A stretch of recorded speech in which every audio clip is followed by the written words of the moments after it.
भागलपुर में देखने को मिली पशु प्रेम की अनोखी मिसाल। भीखनपुर इलाके में रहने वाले डॉक्टर जेता सिंह ने अपने पालतू घोड़े साधु साहब को कुछ ऐसा विदा किया जिसकी चर्चा अब पूरे शहर में हो रही है। यह कोई आम घोड़ा नहीं था। डॉक्टर सिंह के लिए वह उनके परिवार का हिस्सा था, उनके सुख दुख का साथी और दिल के बेहद करीब। जब साधु साहब की मौत हुई तो डॉक्टर साहब ने इंसानों की तरह पूरे हिंदू रीति रिवाजों से उसका अंतिम संस्कार किया। विशेष अनुष्ठान करवाए गए और घर के आंगन में ही साधु साहब की समाधि बना दी गई, एक ऐसी विदाई जो आज भी बहुत से इंसानों को भी नसीब नहीं होती।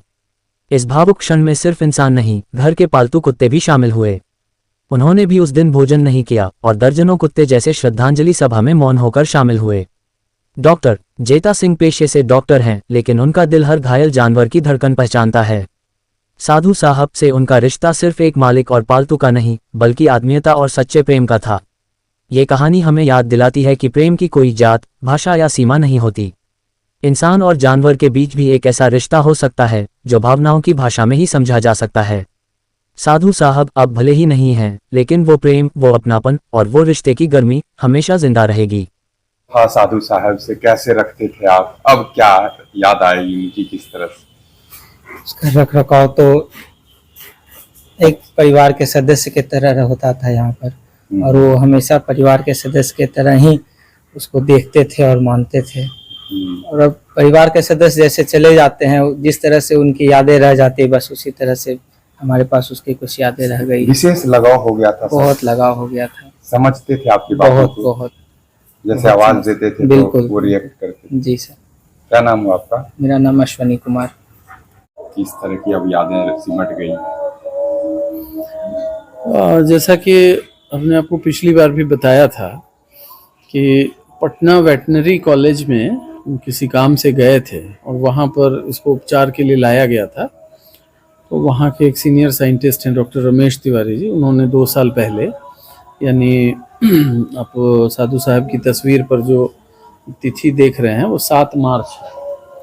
तो हम इससे पहली बार 5 मार्च को हमारी इनके साथ मुलाकात हुई थी और मिलते ही ऐसा लगा मानो कि हम लोग पहले से जुड़े हुए हैं आपस में, और फिर हम अपने को रोक नहीं सके और हम इनको अपने साथ ले आए भागलपुर।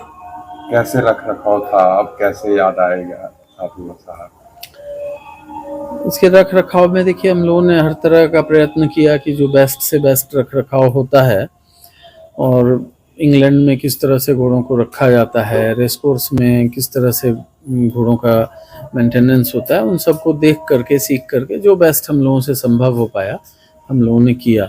इसके लिए व्यवस्था भी थी। इसका एक फरियर आता था कलकत्ता से, जो कि इसको हिंदी में नालबंद बोलते हैं। तो महीने में एक बार इसके बढ़े हुए जो सुम, यानी जो खूर होता है गाय का, वैसे घोड़े के खूर को सुम बोलते हैं, तो उसके सुम को छांट करके शेप में ला करके फिर इसकी नई नालबंदी की जाती थी।